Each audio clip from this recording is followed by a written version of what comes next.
Mom, I'm going on my honeymoon. Take care of my Antonio. My daughter left with her boyfriend of 2 weeks and left my special needs grandson for me to care for.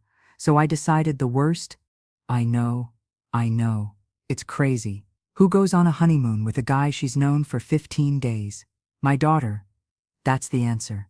My Laura, the girl who collected butterflies in jam jars and now treats her life like one of those collections. Quick, impulsive, without thinking about the consequences. The note is pinned with a colorful magnet on the refrigerator door, right next to a clumsy and wonderful drawing of a sun with glasses that Antonio made for me. Laura's handwriting is round, childish, as if time hadn't passed since she was 12. Mom, I'm going on my honeymoon. Take care of my Antonio. She doesn't say I love you. She doesn't say I'll be back on. She doesn't apologize. She doesn't explain. It's a cold telegram, thrown into the void of my kitchen on any Tuesday morning. The paper, a fluorescent pink post-it, seems to mock me with its cheerful color. I read it over and over until the letters lose meaning and become black scribbles on a background that hurts my eyes. Antonio. My Antonio. My gaze shifts from the note to the living room chair, where he sleeps soundly, covered with the checkered blanket I knitted for Laura when she was little. His breathing is a hoarse whisper, a small engine of peace. He's 5 years old, and yes, he has Down syndrome. That label people use with so much nonsense, as if it defined who he is. Antonio is, simply, Antonio. He's the light of my tired eyes, the sun with glasses on my refrigerator. He's the boy who taught me that patience isn't a virtue, but a gift, and that a hug can heal any wound of the soul. And his mother, my daughter, has left him with me. She's gone with that Esteban. A ghost with a crocodile smile and cheap promises, who appeared 2 weeks ago like a whirlwind, shaking the fragile stability that Laura and Antonio had built after his biological father disappeared without a trace. 2 weeks, 14 days to decide she's getting married and going on her honeymoon. Where? No idea. For how long?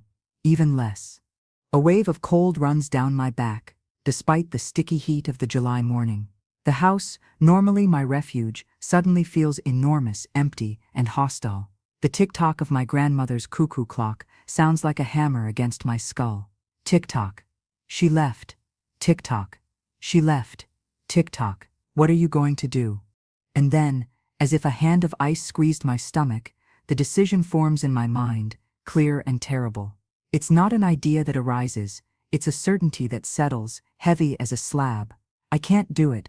I can't carry this burden again. I raised Laura alone, fighting against every bill, every sleepless night, every tear of loneliness. I watched her fall, make mistakes, and now this, abandoning her son.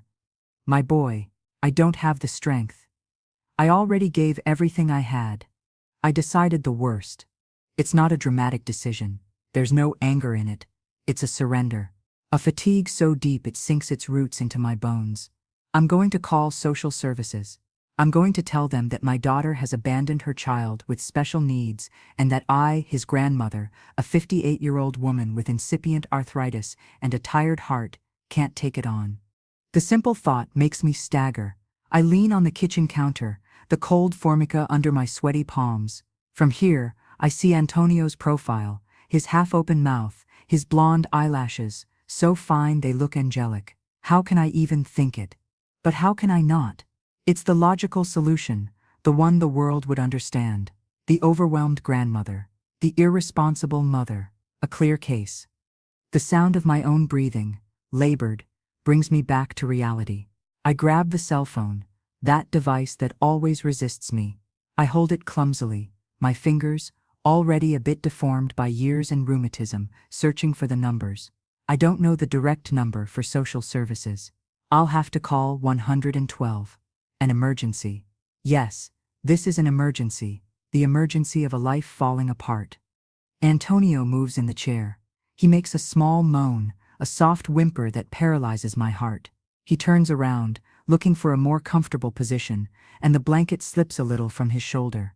I approach quietly, stepping on the kitchen tiles with the caution of a thief. I lean over him. He smells of sleep, of cookies, and of that unique fragrance of children, of clean skin and future. I tuck him in again, adjusting the blanket under his chin, his hand, small and chubby, with that simian line that doctors like to show so much, unconsciously grabs the blanket's fringe. "Grandma," he murmurs, "asleep." The word, so simple, so full of trust, pierces me like a spear. I drop to my knees next to the chair, the phone still clutched in my hand. The tears, finally, break the dam. They're not noisy tears, they're silent, desperate. They fall on the blanket fabric, leaving small dark spots. "I'm sorry, my love," I whisper, caressing his cheek so soft like silk. "I'm so sorry." Who am I saying it to? To him? To Laura? To myself? I stay there, kneeling, for I don't know how long. The world is reduced to his breathing, and the accelerated beating of my blood in my ears, until a noise startles me. It's the sound of a car braking harshly outside, on the street, a car door slamming. My body tenses. Laura? Has she regretted it? Has she come to her senses? A spark of hope, mean and treacherous, ignites in my chest. I get up with difficulty, my knees creaking, and approach the window, carefully pulling aside the faded flower curtain. It's not Laura's car.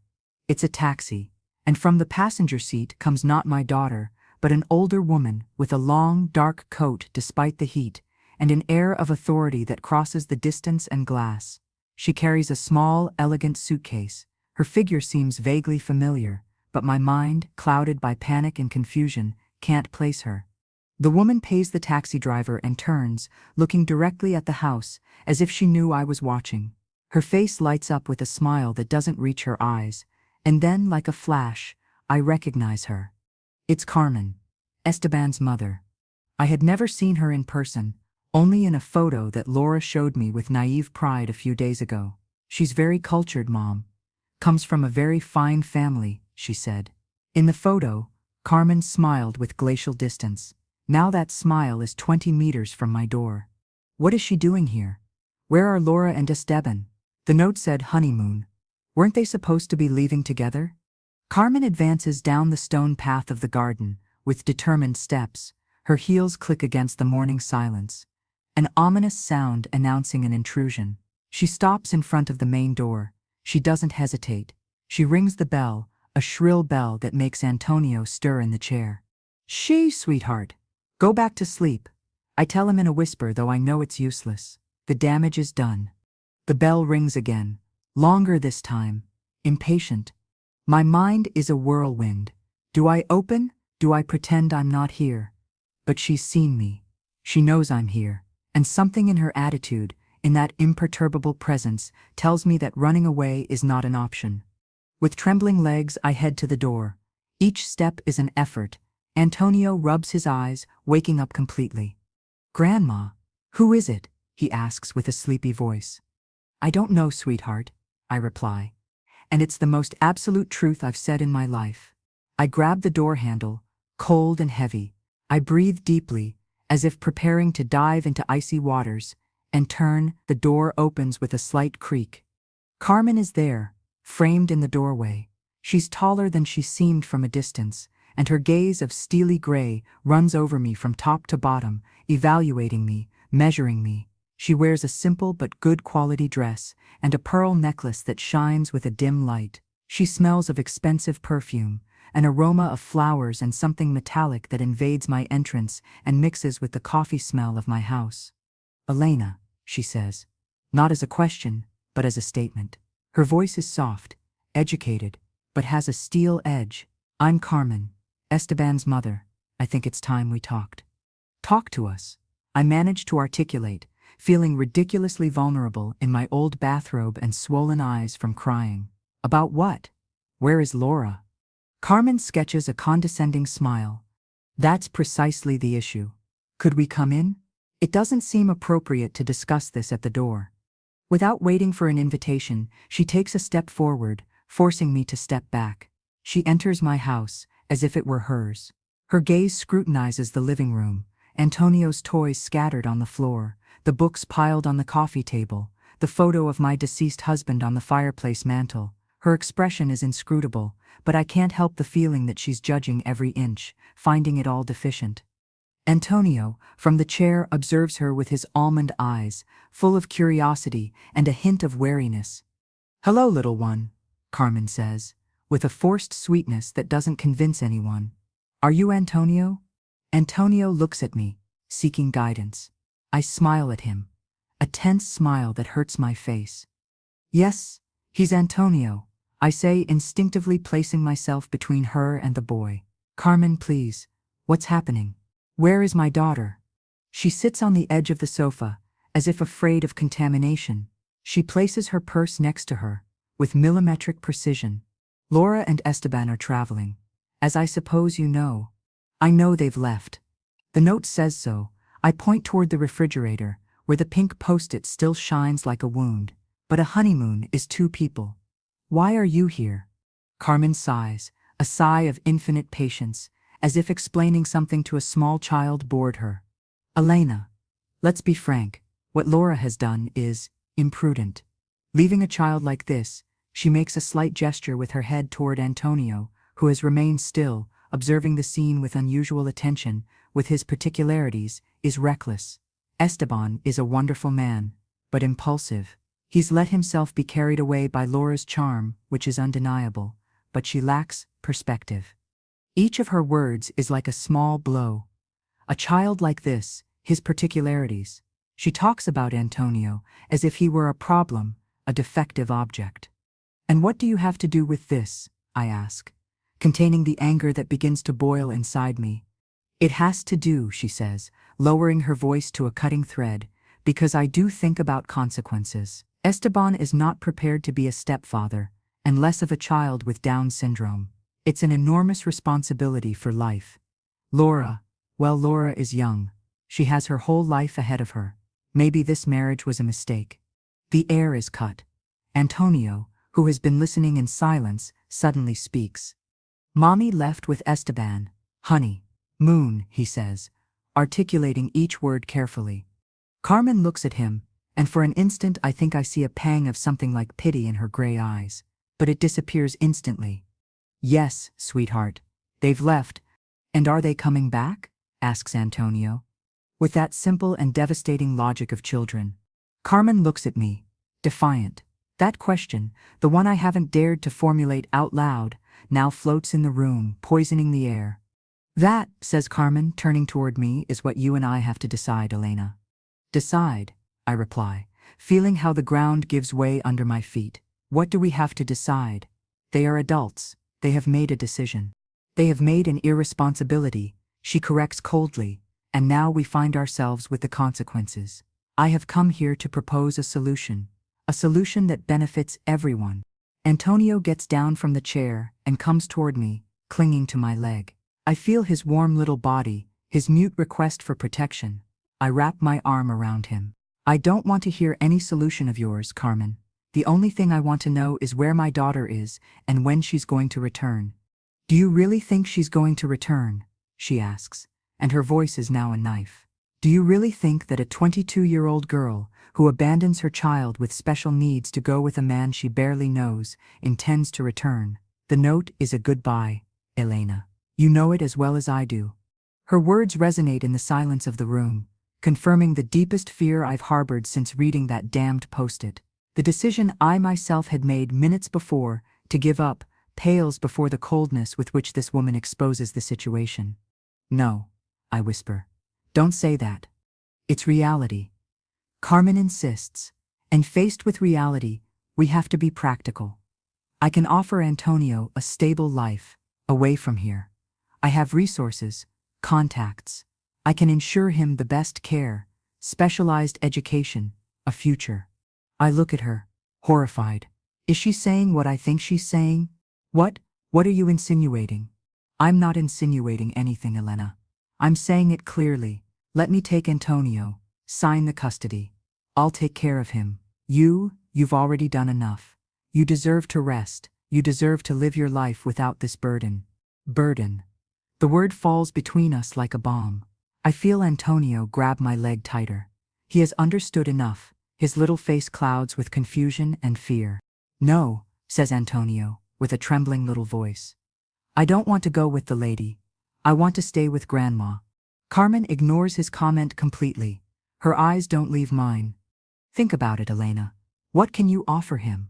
An older woman, with her ailments, a modest pension, and if something happens to you, who would take care of him then? Social services, a center. This is an opportunity, a dignified way out for everyone. That's when I see it clearly. This is not a courtesy visit. She's not a concerned grandmother. This is a mission. She has come to take my grandson. She has come to clean up her son's mistake, to eliminate the problem my daughter has left behind. Her proposal is a perverse echo of my own moment of weakness, but dressed in a suit of false charity and moral superiority. The rage, a pure and savage rage I hadn't felt in years, begins to burn in my chest, drying the tears of desperation. I no longer feel tired. I feel alert, dangerous. Get out of my house, I say, and my voice sounds strange, deep, full of an authority I didn't know I possessed. Carmen blinks, surprised by the change of tone. Elena, please, let's be reasonable. I said get out. I shout, pointing to the door with a trembling finger. This is my house, and Antonio is my grandson. He's not a burden. He's not a problem to be solved. He's my boy. Antonio starts crying, scared by my shout. I hug him tight against me. Choose, my love. Nothing's wrong. The lady is leaving right now. Carmen gets up slowly. Her expression is no longer condescending, but cold and hard as granite. You're making a very big mistake, Elena. A selfish mistake. You don't think about the boy's welfare. Antonio's welfare is here with me, I exclaim. Now leave, and don't come back. If you want to talk to someone, talk to your son and my daughter. They are the responsible ones, not us. Carmen takes her purse. She walks to the door with the same elegance with which she entered. She stops at the threshold and turns one last time. Laura is not coming back, Elena. I know it. Esteban has confirmed it to me. They've gone to Brazil. He has business there. It's a one-way trip. The note was so you wouldn't call the police immediately, to give you time to assimilate it. The words hit me with the force of a punch. Brazil, a one-way trip, the confirmation of my worst nightmares. I grab the doorframe to keep from falling. It's a lie, I gasp. I wish it were, she replies. And for the first time, I think I detect a hint of sincerity in her voice. Or maybe it's just another shade of her calculated cruelty. I'll give you 24 hours. Think about my proposal. It's the only sensible option. If not, you know what awaits the boy. Institutionalization. Do you think that will be better than what I can offer him? Without waiting for an answer, she turns and leaves. Her heels click on the path, each blow a reminder of her ultimatum. The taxi starts and drives away. I close the door slowly, turning the lock with a dull click that sounds like a period. I collapse against the wood, without strength. Antonio cries against my chest, his small body convulsed by sobs. Don't leave, Grandma, he cries. Don't leave like Mommy. No, sweetheart, no, I murmur, kissing his head. Grandma will never leave, never. I say it with a conviction born from the deepest part of my being. The decision to give up, to call social services, now seems like a distant nightmare, a moment of madness caused by pain. Carmen's coldness, her monstrous proposal, has rekindled a fire I thought was extinguished, the instinct to protect my family at any cost. I look around. The house no longer feels empty or hostile. It feels like a fortress.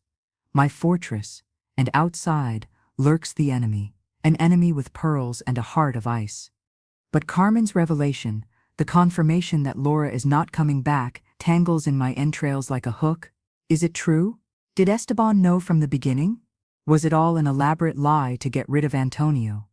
While rocking my grandson, trying to calm him, an idea begins to take shape in my mind, an idea as dangerous as Carmen's, but this time, it's not born of surrender, but of fight. I have to know the truth. I have to find Laura. And then, I remember something Carmen said without meaning to. Esteban has confirmed it to me. Confirmed that they weren't coming back. That means there has been contact. Very carefully, I sit on the sofa with Antonio still in my arms. I take Laura's cell phone. She left it forgotten, or maybe on purpose, to make her disappearance more believable. I turn it on.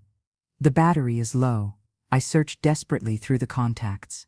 There's no Esteban, but there's an E with a heart. I dial the number.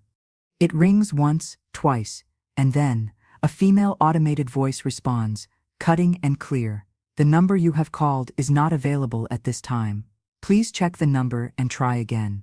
I try again, and again. The same message. A phantom number. A severed connection.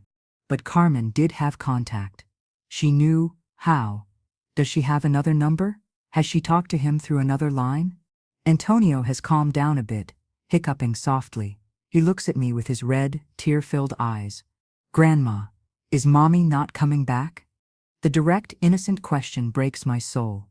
I can't lie to him, but I also can't tell him the cruel truth that Carmen has sown. I don't know, my love, I reply, stroking his cheek, but I'm going to do everything possible to find her. I promise. I look at the phone, then at the note on the refrigerator. Rage and desperation wage a battle inside me. But there's something else. A detail that my mind, in its initial state of shock, overlooked. Laura's handwriting. It's round, yes, childish, but she always put an accent on Mama. Always, since she learned to write, it was one of those things she did without fail, like a ritual. In the note, in that pink post-it that started it all, the word Mama is written in capital letters, and it doesn't have an accent. It could be an oversight. It could be the rush. But what if it's not? What if it wasn't Laura who wrote that note? The idea is so far-fetched, so full of poisonous hope, that it leaves me breathless. What if Laura didn't leave voluntarily? What if Esteban? No, it's madness. It's a desperate grandmother's theory. But then, why is Carmen here? Why that ultimatum? Why so much rush to take Antonio? The tension in the room is so palpable, I could cut it with a knife. Antonio looks at me, trusting, waiting for me to have all the answers, and I don't have any. I only have a knot of fear in my throat, and a terrible suspicion that begins to grow like a weed. The phone I'm holding in my hand, Laura's, suddenly vibrates, a subtle vibration, almost imperceptible. The screen lights up. It's not a call, it's a notification, from the bank app. An automatic message unfolds.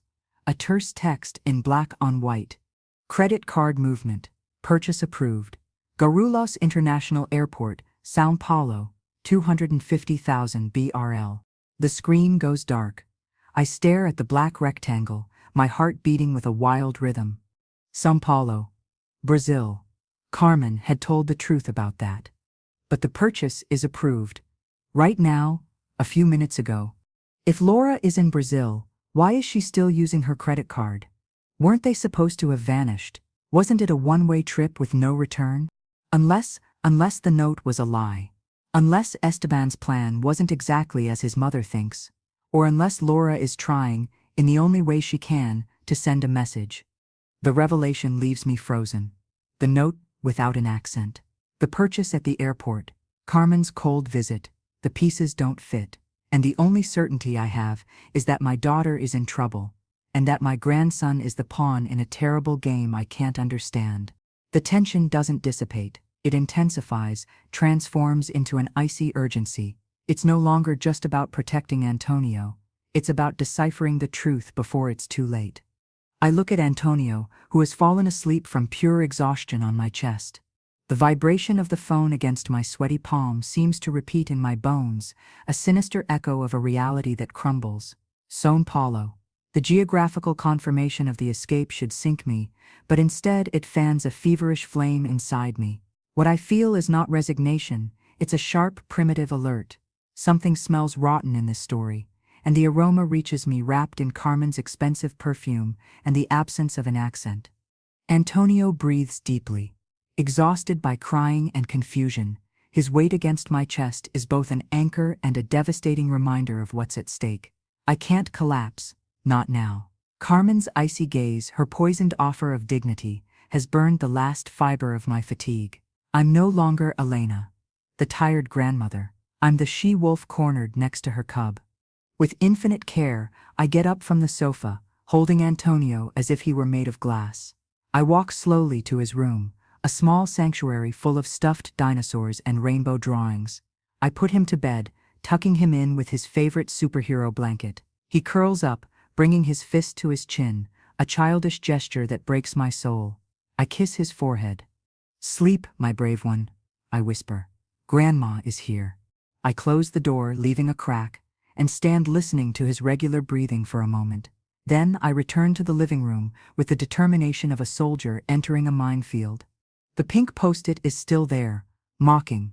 I tear it from the refrigerator with a brusque gesture. The paper crumples between my fingers. I'm going on my honeymoon. Take care of my Antonio. My eyes don't go to the word mom this time, but to my Antonio. "Laura, always, always," said my boy, or Antonio. My Antonio sounds forced, possessive in a way that wasn't her. These are tiny, insignificant details for anyone, but for a mother who has read every letter, every note from her daughter for 22 years, they're like beacons in the fog. I take Laura's phone. The battery shows 5%.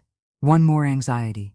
I search in the pockets of my bathrobe, finding my own cell phone, an old and simple model. With trembling but determined fingers, I look for Clara's number, my only true friend, the only person who has never judged me, who helped me raise Laura when my husband died. The call takes forever to connect. "Elena, everything okay, honey? You sound strange." Clara's voice, warm and full of sound wrinkles, is an instant balm. "Clara," I say, and my voice breaks. "No, nothing is okay." I tell her everything. All at once in a disordered torrent of words. The note, Carmen's visit, the proposal, Brazil, the missing accent. The silence on the other end of the line is thick, loaded. "My God, Elena," she finally murmurs. "That woman, she's a harpy. I knew it from when Laura told me about her. But the note thing, are you sure?" "As sure as the sun rises in the east. Clara, Laura doesn't write ama without an accent. And she doesn't say my Antonio. It's as if someone had tried to imitate her way of writing, and had made a mistake in the most basic thing. Do you think Esteban forced her? That he has her kidnapped?" The word said out loud sends an icy shiver down my spine. I don't know. But something doesn't add up. Carmen came here on a mission. She wants to take Antonio, and she said Esteban confirmed to her that they weren't coming back. Why would Laura use her card at the airport if they're supposed to have vanished? Is it a signal? Is it Esteban's oversight? Or it's a trap, says Clara, with her pragmatic brutality. So you believe she's alive and well, and you lower your guard. I can't lower my guard. Carmen gave me 24 hours. Let her go to hell with her hours. Elena, you have to call the police, right now. And what do I tell them? I ask, desperate. That my adult daughter went on a trip with her new husband, and that her evil mother-in-law wants to keep my grandson. Without proof that Laura is in danger, they won't take me seriously. The note, even if it's fake, looks like voluntary abandonment. Carmen would use it against me. They could take him from me too, Clara. If they declare Laura incapable, and me an unstable old woman, the fear, real and tangible, strangles me. The system doesn't always protect the most vulnerable. Sometimes it crushes them. Clara breathes deeply. I hear the click of a lighter. She's smoking, a habit she quit years ago and only resorts to in moments of extreme stress. Okay, calm down. Let's think. The card. It's a trail. Can you access the bank online? Do you know Laura's passwords? A ray of hope. Laura, so careless with everything, was meticulous with her passwords. She wrote them all down in a small blue agenda she kept in her nightstand drawer. She always told me, in case something happens to me, Mom. Now that teenage precaution could be our salvation. Yes, I think so. I'm going to look for it. Do it. I'm coming over right now. I don't want you to be alone. And Elena. She pauses. Take the meat knife and put it in an accessible drawer, just in case. The crudeness of her words doesn't scare me. It reaffirms me. I hang up and, with my heart racing, go to Laura's bedroom. It's intact, as if she had just stepped out to buy bread. The unmade bed, one of her sweaters thrown over the chair. I smell her perfume, that sweet scent of vanilla and jasmine, and a pang of pain so sharp pierces me that I have to lean against the wall. Where are you, my daughter? I open the nightstand drawer. There are tissues, a poetry book, some old photos, and there it is, the blue agenda, worn at the corners. I leaf through it with fingers that don't seem mine. I find the bank page, user and a long, complicated password. I return to the living room, turn on the old laptop I use to look at recipes. Time dilates. Every second it takes to start is an eternity. Finally, I access the bank's page. I enter the data, the screen flickers and loads the account. And there it is. The story of the last few days. I shudder. There are strange movements, large cash withdrawals, 300, 500 euros, from ATMs in the city center, the last 3 days. Laura never withdrew so much cash. Then, a payment at an expensive jewelry store, a ring, the wedding, and then, silence. Until today, the payment at Guarulhos airport, 250 Brazilian reais, a taxi, maybe, or food. But there's another movement, made barely an hour after the airport payment, an online payment, on a website whose name makes me hold my breath, farmaciaonlinebrasil.com. I click on the detail. It doesn't give product information, only the amount, 120 reais, medications. Laura doesn't take anything. Esteban, or is it for? I don't dare think it. The last movement is the most disturbing. Half an hour ago, a bank transfer from an account I don't recognize, in the name of E. Montenegro. They've deposited 5,000 euros into Laura's account. Who is E. Montenegro? Esteban. Why is someone transferring money to Laura? Or is she the one transferring? The screen doesn't clarify. It only shows the deposit. My mind accelerates, connecting the dots in the most terrible way possible. The cash, the expensive jewelry, the sudden trip to Brazil, the money deposit, the online pharmacy. It sounds like escape, like payment, like something sinister. The doorbell rings again, brusque, shrill. I jump up, startled. Carmen? Already? Has she come back early? I close the laptop with a slam and approach the window, pulling aside the curtain with one finger. It's not Carmen's taxi. It's a delivery truck. A man in an orange uniform holds a small package. Package for Laura Marquez, he shouts. I hesitate, but maybe it's another clue. I nod, trying to look tired, normal. I open the door only what's necessary. I'm her mother. I can sign for it. The delivery guy, a young and sleepy boy, passes me a PDA. I sign a scribble. He gives me the package, a brown and flat envelope, and leaves. I close the door and examine it. There's no sender, only Laura's address printed on a label. I weigh it in my hands. It's light. I open it carefully, tearing the adhesive tape. Inside there's nothing but a white envelope, unmarked, and inside this, a single sheet of paper. It's folded in 4. I unfold it. It's a black and white photocopy of an official document. At the top it says, in Portuguese, Certificado de Matrimonio. My eyes scan the information, looking for the names, and there they are. Laura Marquez Lopez and Esteban Delgado Montenegro. The date leaves me breathless. It's not from 2 days ago. It's not from this week. The marriage was celebrated 3 months ago, in Sao Paulo. The room spins around me. I lean against the wall, dizzy. 3 months. Lies. Everything has been a lie. Her boyfriend of 2 weeks had been her husband for 3 months. Why did she hide it? Why stage this farce of the lightning wedding and honeymoon? And then, I see it. At the bottom of the certificate, in a barely legible stamp, there's a notation next to Esteban's name, divorced. Legal custody of incapacitated minor revoked by Sentence 45/2023. Family Court of São Paulo. The air cuts off in my lungs. Esteban wasn't just married before, he had a child. An incapacitated child. And they took away his custody. Why? The final piece of the puzzle fits with a dry and brutal blow. Carmen is not here just to clean up her son's mistake. She's here to ensure that Esteban can keep a new child with Antonio, without Laura's interference, to replace the one he lost. The fake note, the trip to Brazil, the money deposit. Did Esteban buy Laura? Did he convince her with money to leave and abandon Antonio? Or is there something much, much worse? The photocopy falls from my hands and floats to the floor. I turned toward the closed door of Antonio's room. My boy, my son. The truth hasn't brought me relief. It has thrown me into the jaws of a much deeper nightmare. Carmen doesn't just want to take Antonio, she wants to erase Laura from the map. And her son, my son-in-law, is a man who has already lost custody of a child for reasons that now seem terrifyingly obvious. The ultimatum is no longer a threat. It's a countdown to an announced tragedy. And then, my phone rings. Not Laura's, mine, an unknown number. With the prefix from Brazil. My hand trembles so much, I almost drop the device. I accept it and bring it to my ear. Without saying anything, I just listen.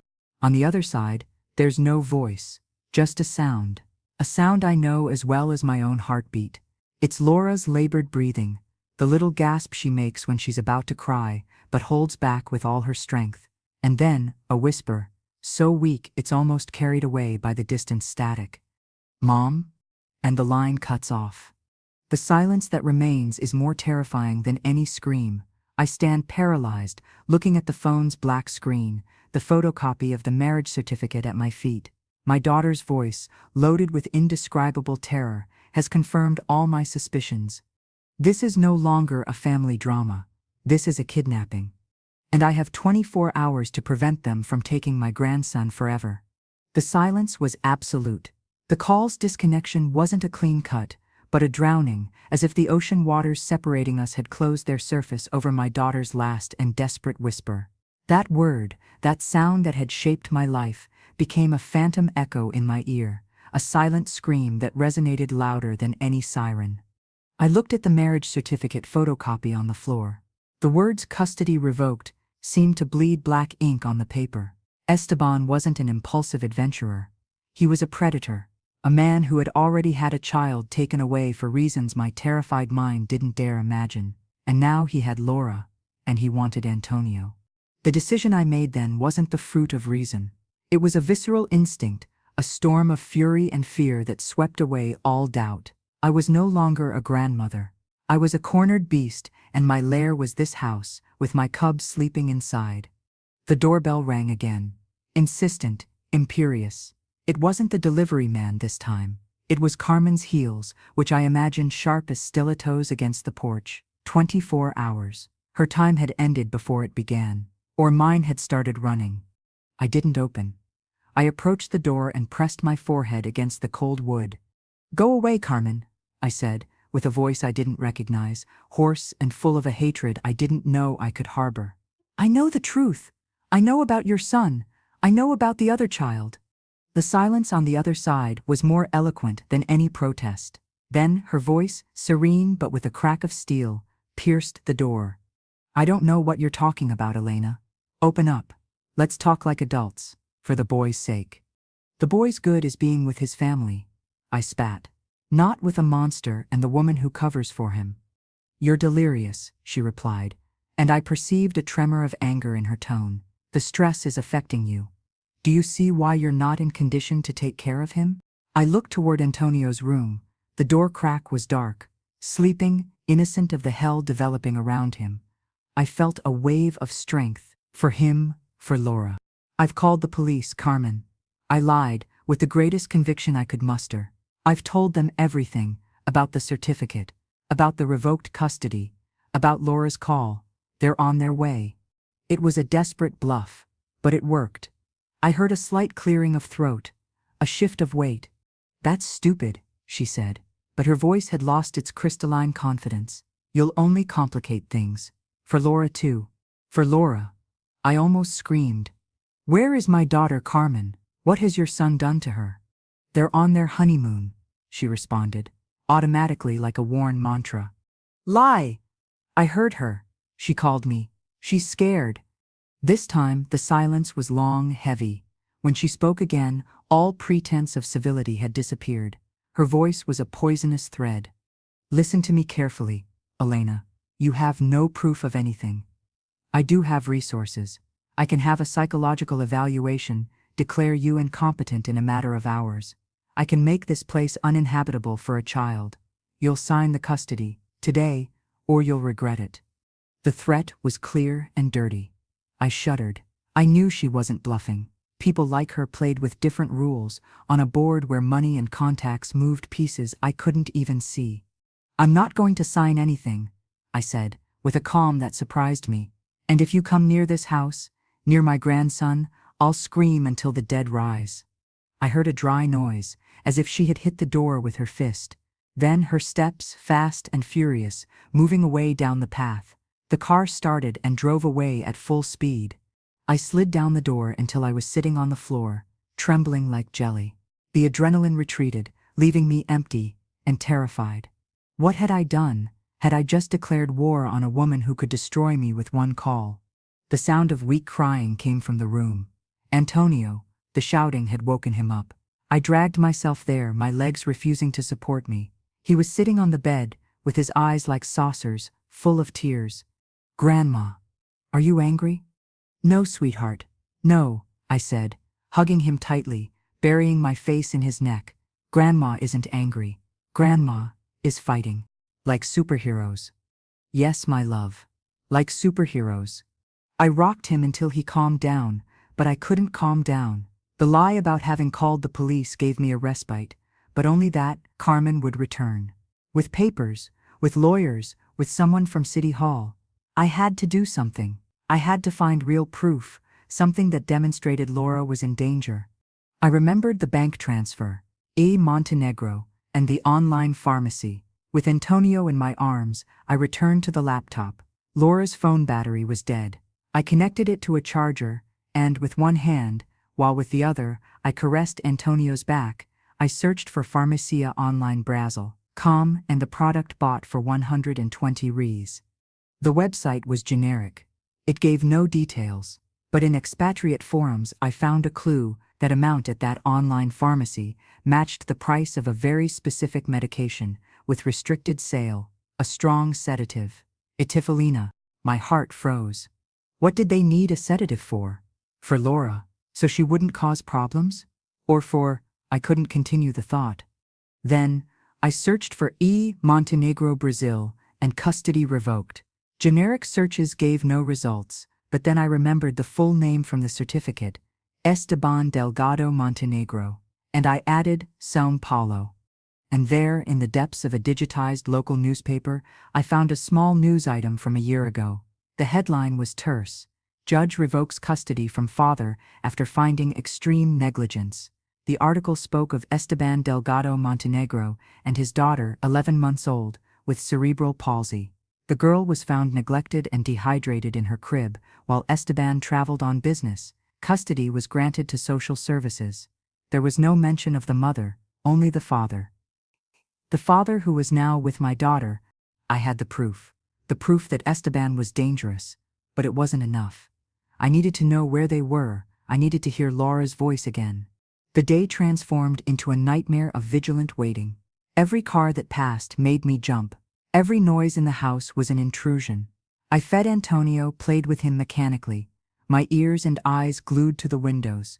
Clara arrived an hour later, pale and determined. She brought bread, cheese, and a fierce determination in her gaze. She didn't ask questions. She simply hugged me and began watching the street from the kitchen while I tried, in vain, to locate the number from which Laura had called. It was a masked number, impossible to trace. Evening fell, tinting the living room with orange tones and long shadows. Antonio fell asleep again on the sofa, exhausted by the tension. Clara and I sat at the kitchen table, in silence, drinking cold coffee we didn't want. "We have to go to the police, Elena," Clara said. "For the umpteenth time, with the newspaper thing, with the pharmacy. It's something. And what do we tell them? That my son-in-law is negligent and that's why we think he's kidnapped his new wife. Without proof that Laura doesn't want to be there, without a complaint from her." I shook my head, desperate. "Carmen will twist it. She'll say Laura left voluntarily, that I'm making things up out of jealousy or senility." But the call. It was a whisper, Clara, a gasp. "It's not proof." Suddenly, Laura's phone, now charged to 20%, vibrated on the table. It wasn't a call. It was a notification from a messaging app I didn't know she used. Telegram. My heart escaped from my chest. I grabbed the phone with trembling hands. I opened the app. There was only one chat, with The last message, sent a few minutes ago, was from him, a short text in Spanish. Did you call your mother? And below, the indicator that Laura was typing a response, the ellipsis dots danced on the screen. A torture. What was she writing? A denial? A plea? The dots disappeared. They appeared again. Disappeared again. It was a struggle. I could feel my daughter's fight on the other side of the screen. Finally, the response came. A single word. No. The most lying and bravest word I had read in my life. No. She was telling him no, to her captor. It was a cry for help disguised as submission. Immediately, E's response came. Good. Don't do it. Remember what I told you. Finish the medicine. It will make you feel better. The medicine. The sedative. My stomach twisted. Without thinking, I wrote. With clumsy fingers, I typed a message to E, impersonating Laura. I had to take the risk. Esteban, I feel very dizzy. The medicine is very strong. Where are we? I want to go out for air. I sent the message. The wait was agony. Clara approached, looking at the screen over my shoulder, holding her breath. The dots of E's typing appeared immediately. Then his response, You're in the apartment, on the 12th floor. You can't go out. Rest. Tomorrow we'll talk about the boy. The boy, Antonio. It was all that mattered. They wanted to talk about the boy. My blood boiled. I wrote again, forcing a weak, submissive tone. And my mom? Will she sign? The response was quick, brutal in its crudeness. My mother handles that. If she doesn't do it voluntarily, she'll do it the hard way. You worry about cooperating. That way everything will be easier for the little one. Cooperating. As if it were business. As if my daughter and grandson were merchandise. Clara grabbed my arm. Elena, this is a confession. It's not enough, I said, crying with rage and helplessness. It doesn't say where they are. The apartment 12th floor. It could be in any building in Sao Paulo. Suddenly, Laura's phone screen filled with white light, an incoming video call. From E. Clara and I looked at each other, terrified. Did we answer? Was it a trap? Did he want to see Laura? Or did he suspect something? Answer, whispered Clara with wide eyes. But don't show your face, just point the camera at the ceiling. We have to see. We have to hear. With a trembling finger, I slid the accept button. The screen split. Our side was black, because I covered the camera with a finger. The other side, at first it was blurry, then focused. It was a hotel room, impersonal, and there she was. Laura, sitting on a bed, pale, haggard, with deep, dark circles. She seemed to have aged 10 years. She wore a hotel bathrobe, and her gaze was empty, lost, like drugged. Laura, are you okay? Said Esteban's voice. Off camera. It was a soft, paternalistic voice that made me nauseous. Laura didn't respond. She just moved her head slowly, as if it weighed tons. Look at the camera, honey. I want to make sure you took the medicine. She raised her eyes to where the phone must be. Her eyes, so similar to Antonio's, met mine through the screen. She couldn't see me, but I could see her, and in that instant, for a fraction of a second, something broke in her gaze. A flash of lucidity, of absolute terror. Her lips moved, forming a silent word, a message just for me. Help me. Then, Esteban entered the frame, a handsome man, with an easy smile, who now seemed to me the devil's mask. He caressed Laura's hair. Very good. Now rest. Tomorrow is an important day. He addressed the camera, and his smile widened, as if he knew everything. Until tomorrow, then. The call ended. I stared at the black screen, paralyzed. My daughter's message, mute and heartbreaking, burned in my retina. Help me. Clara broke the silence, her voice trembling but full of fierce urgency. That is proof. We have to go to the police. Now, with this. With everything. I nodded, breathless. She was right. It was proof of psychological aggression, of coercion. It was something. But then, I looked at Antonio, sleeping peacefully on the sofa. Tomorrow, Esteban had said. Tomorrow is an important day. What did that mean?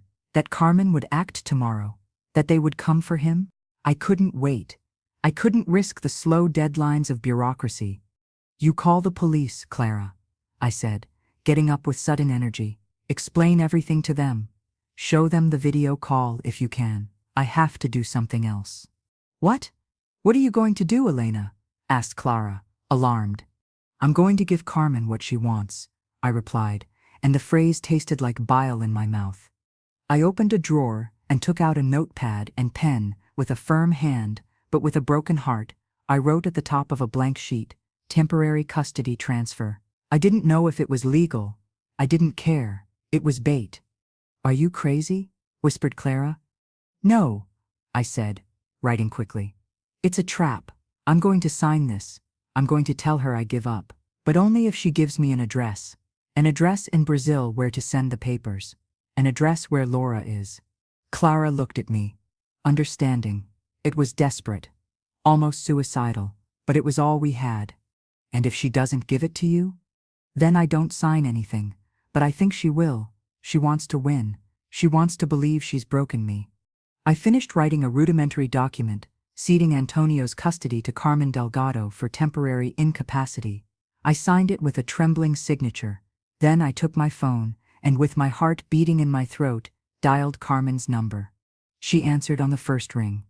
Did you decide to be reasonable, Elena? She said, with poisonous satisfaction. Yes, I lied, forcing a defeated tone. I can't anymore. You're right.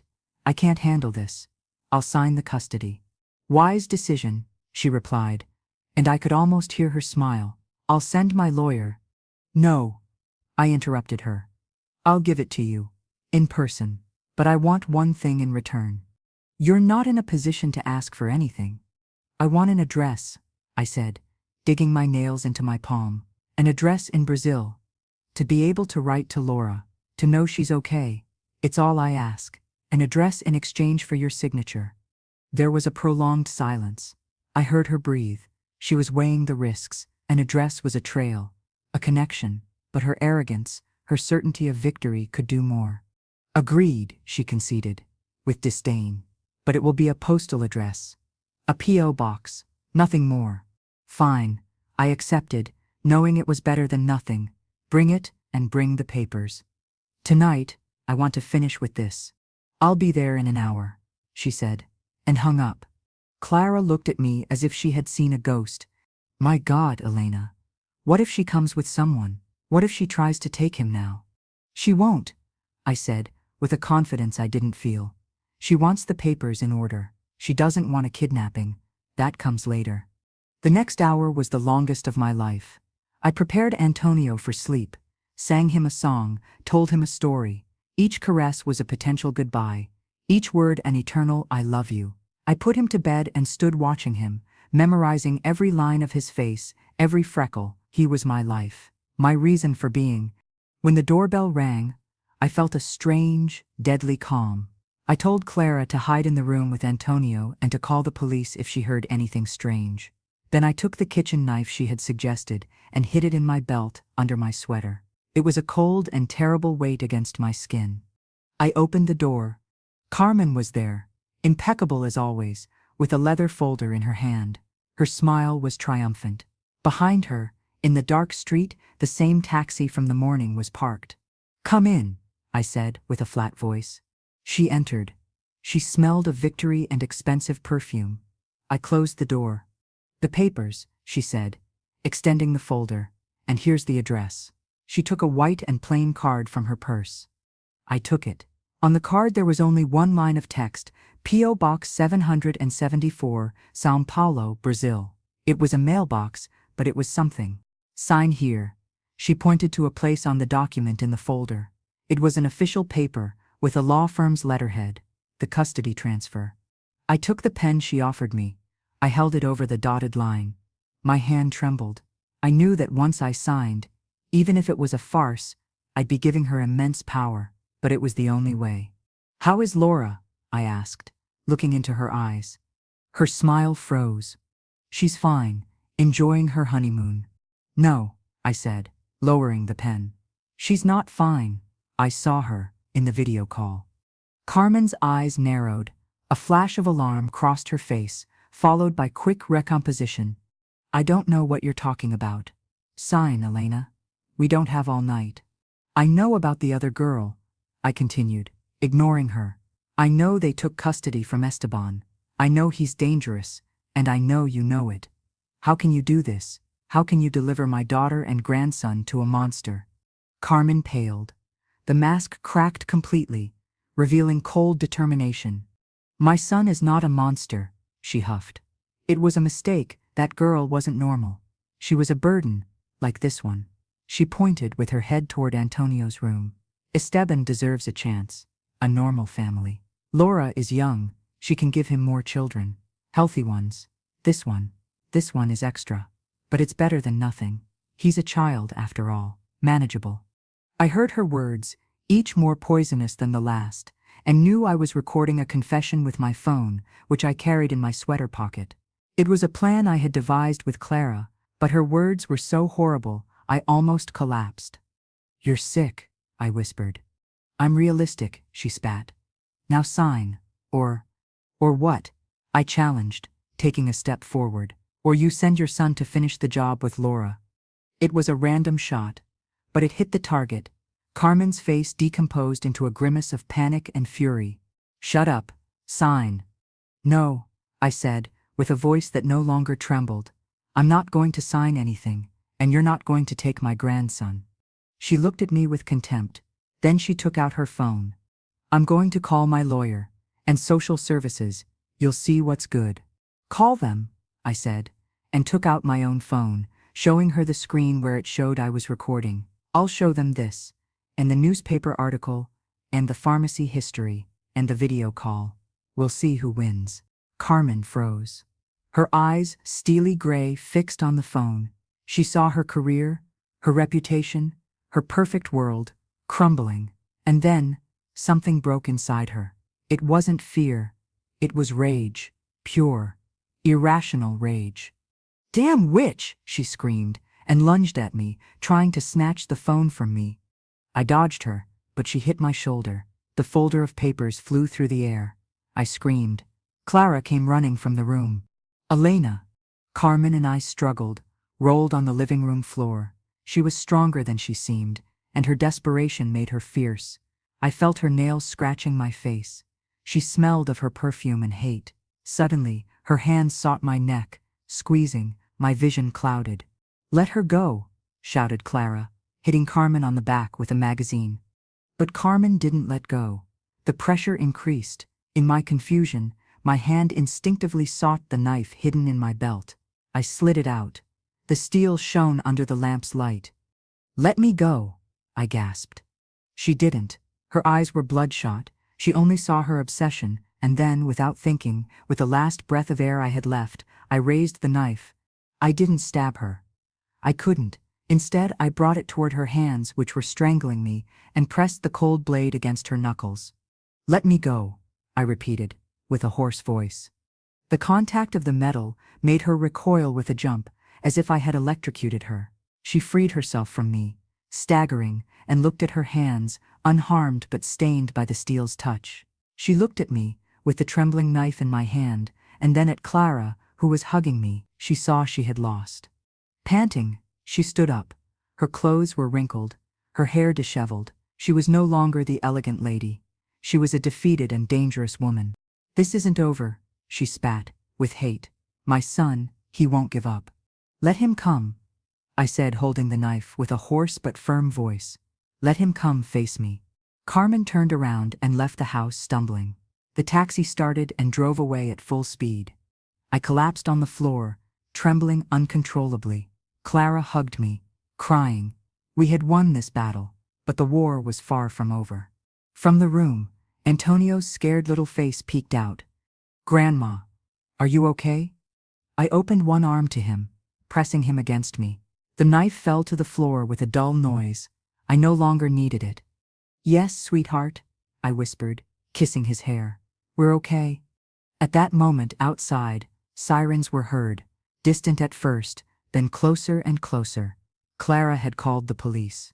The house door was open, showing the dark night, and beyond that night, on another continent, my daughter was a prisoner. But now I had a mailbox, an address, and proof on my phone. The fight wasn't over, it had just begun, but I was no longer alone, and I was no longer afraid. I was a she-wolf, and I would defend my pack until the end. I looked at Antonio, then toward the open door, toward the uncertain future. The last line of the story was not yet written, but the next word I knew would be hope. The night became a whirlwind of blue and red lights, serious voices, and endless questions. 2 police officers, a young man and a woman with a tired face and empathy, filled the small living room with their imposing presence. I showed them the phone. Carmen's confession recording sounded, grotesque and clear in the house's silence. She was a burden like this one. This one is extra manageable. Officer Ramos, as she was called, visibly paled. Her partner clenched his jaw. "Mrs. Elena," said Officer Ramos gently, "this is very serious. We have sufficient evidence to arrest Carmen Delgado for coercion and threats, and to open an international investigation for forced disappearance of your daughter." The words "forced disappearance" made the floor move under my feet. It was real. It was no longer my suspicion. The law saw it that way. "But my daughter, what about my daughter?" I pleaded. "She's in Brazil. I have an address." I showed them the P.O. box card. "It's a mailbox," said the younger officer, with skepticism. "Hard to trace." "But it's something," I insisted, with tears of frustration. "And the marriage certificate. And the pharmacy. He's giving her sedatives." Officer Ramos nodded, taking notes on a tablet. "We're going to activate the protocol. Interpol, Brazilian Federal Police. With the recording and Esteban's history, they'll have a basis to look for them. But," she paused, uncomfortable, "São Paulo is a huge city, and if they don't want to be found—" "My daughter does want to be found," I said firmly. "She called me. She asked for help." Clara, who had been making coffee for everyone, nodded beside me. "It's true, officers. We saw her in a video call. She seemed drugged, scared." The officers exchanged a look. You could tell they believed the story, but also that they knew international bureaucracy was a slow monster. "We'll do everything in our power, ma'am," promised Officer Ramos. "Now the first thing is to secure Antonio's legal custody. With what we have, no judge will grant custody to Carmen Delgado. We'll present all this to the duty court tomorrow. You're his family, his grandmother. You have every right." An immense weight lifted from my shoulders. Antonio would be safe, legally, with me. It was the first battle truly won. After the officers left, with the promise of putting discreet surveillance on the house in case Carmen tried something, the house remained in charged silence. Antonio, exhausted, had fallen asleep in my arms during the interrogation. I put him to bed in his bed, looking at him sleep. His peace was a precious good, stolen from the nightmare surrounding us. Clara stayed to sleep on the sofa. "I'm not going to leave you alone for a second," she said, and her determination was a wall against the world. But I couldn't sleep. I sat in the dark living room, with the laptop, obsessed with the São Paulo P.O. Box 774. It was a number, a thread to pull. In a Brazilian forum, I found that this P.O. box belonged to a shell company, Global Logistics, a facade used for shady business, a dead end. Desperation was beginning to drown me again when, in Laura's laptop download folder, I found a file I hadn't seen before, a PDF named services_contract.pdf. I opened it. It was a lease contract for an apartment in São Paulo, in a luxury neighborhood called Jardins. The address was clear. Avenida Paulista, 2301, apartment 12A. The start date was 3 months ago, the same day as the marriage certificate. And the tenant wasn't Esteban Delgado Montenegro. It was Laura Marquez Lopez. My daughter had rented the apartment under her name. Why? Was it part of Esteban's plan to make her seem independent, or was it something she had done on her own? My heart beat hard. The 12th floor. The apartment, 12th floor. Esteban had said in the message. It matched. It wasn't a P.O. box, it was a real address. Without thinking twice, I dialed the international number for São Paulo police I had found online. It was madness. The time difference, the language barrier, but I had to try. A female voice answered in Portuguese. I, with clumsy and desperate English, managed to articulate, "My daughter, Laura Marquez, kidnapped. Apartment Avenida Paulista, 2301, 12A. Please, help." The woman on the other side spoke fast. Incomprehensible. Then there was silence. I heard typing. My hope rose. Were they taking me seriously? Suddenly, the woman's voice changed. It became cutting, almost annoyed. She said something I only managed to understand in part. Denuncia anónima. Já verificada. Nada constado. She hung up. I was left with the phone in my hand, frozen. What had she said? I looked up the words in the online translator. Anonymous complaint. Already verified. Nothing found. Someone else had reported before. Carmen? Esteban? And the police had already gone and found nothing? Or was it a lie to get rid of the crazy foreigner? The frustration was a punch to the stomach. I had the address, but it was useless. They were protected. They were ghosts with money and resources. I collapsed on the table, crying silently so as not to wake anyone. It was so close and so far. I knew where my daughter might be, but I couldn't do anything. The next day, everything was a succession of procedures and lawyers. Officer Ramos kept her word. A judge granted temporary custody of Antonio in my name, suspending any action by Carmen Delgado, who according to police had been located but not yet arrested, pending further investigations. It was a bitter victory. I knew she was out there, waiting. The afternoon of the second day, I was picking up Antonio's toys in the living room, trying to find a normalcy that didn't exist, when the doorbell rang. I went on alert. Clara approached the window. "It's a messenger," she said, with an envelope. I opened it cautiously. It wasn't from Carmen. It was from the bank, an official envelope. Inside, a terse letter, giving the irregularity detected in account number XXXXXXXXXX in the name of Laura Marquez Lopez. We proceed to its preventive blocking. Statement of recent movements attached. The statement. I unfolded it. The known movements were there. The cash withdrawals, the jewelry store, the airport, the online pharmacy, the transfer of €5,000 from Montenegro. But there was a new one. A movement from that same morning. An outgoing transfer from Laura's account. A huge amount. €30,000. Transferred to an account in Switzerland. In the name of a company that sounded like a tax haven. Helvetia Holdings AG. And the description of the concept, written by whoever made the transfer, made my blood freeze in my veins. Just one word. Silence. Silence. A payment for silence. From whom? For what? Was Esteban laundering money? Or was it Laura, paying for her freedom? Or was it something more sinister? The amount was overwhelming. €30,000. All the money Laura had saved from her job, plus Esteban's mysterious transfer. Plus, where had the rest come from? The world became darker and more tangled every minute. Esteban wasn't just negligent, he was a criminal, and my daughter was trapped in his web. That night, cradling Antonio to sleep, I felt fatigue so deep I feared I'd never get up again. I sang him his favorite song, a lullaby I sang to Laura. Antonio looked at me with his serious eyes, as if he understood something very grave was happening. "Grandma," he said. When I finished the song, "Mommy will come back." "Yes, my darling," I replied with a broken voice. "She'll come back. The bad man will go away," he affirmed, with the absolute certainty of a child. "Yes," I whispered, kissing his forehead. "He'll go away." When he finally fell asleep, I sat in the kitchen with the bank letter and the address of the São Paulo apartment in front of me. I felt incredibly small. An older woman in a provincial city fighting against machinery I couldn't even understand. The Swiss money, the shell company, the Brazilian police who wouldn't help. It was like trying to tear down a wall with bare hands. Clara sat next to me.